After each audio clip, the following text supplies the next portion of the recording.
We are tracking breaking news out of Pierce County. One man is dead. Two sheriff's deputies are in the hospital this morning. Police say that a domestic violence suspect shot the officers. This happened near Eatonville in rural Pierce County as officers were responding to a call there. Our live team coverage begins with Jane McCarthy, who is near the scene of those shootings. Jane, a shock, especially to the law enforcement community. Absolutely, Joyce, and a lot of people are just mystified that we are here talking about this again. This shooting happened about 1.5 miles down the road from where we are. We're at Northwest Trek Wildlife Park right now. One deputy is in critical condition, the other in serious condition. This happened around 9 o'clock last night, and deputies say they were responding to a domestic call at a rural home on Tanwax Court East. One brother called police, said he had an unwanted guest in his home who was his brother, David Crable. When deputies got to the home, the brother who called them greeted them at the door and let them inside. That's when police say David Crable began shooting at the deputies from upstairs inside the house. Both deputies were struck. They managed to return fire. The shooter died at the scene. Now, we spoke with Pierce County Detective Ed Troyer this morning, who served as the spokesperson during the shooting of the 4 Lakewood officers last month, and he just can't believe he's here talking about this again. I'm just hoping that it's better than the last ones. I just left the room with all the guys, and everybody's just stunned. It's very quiet. There's a lot of them in there, and the sheriff's in there, and we just know we have a job to do, just like we did a few weeks ago. The shooter again died at the scene. He is identified as 35-year-old David Crable. He has a long history of domestic disputes with his family. There were several protection orders filed against him. One of those protection orders was from his 15-year-old daughter, who was living with Crable's brother at the home where this shooting happened. He was also convicted in June of displaying weapons with the intent to intimidate.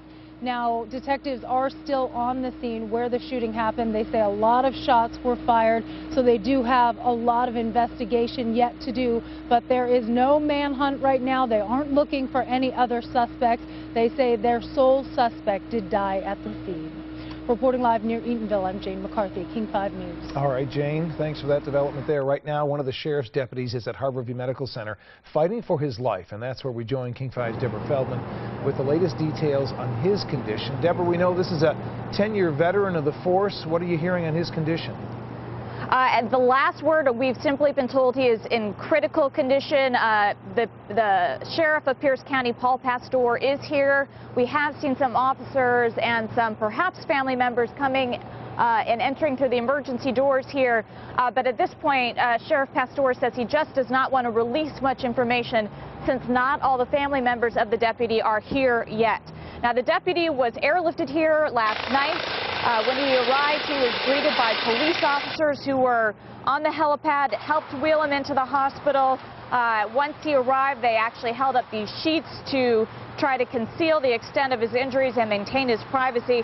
Now, it is our understanding that this officer was shot multiple times, and also our understanding that the suspect's brother and teenage daughter may have administered some first aid to the officers after they were shot, something that deputies say they are grateful for.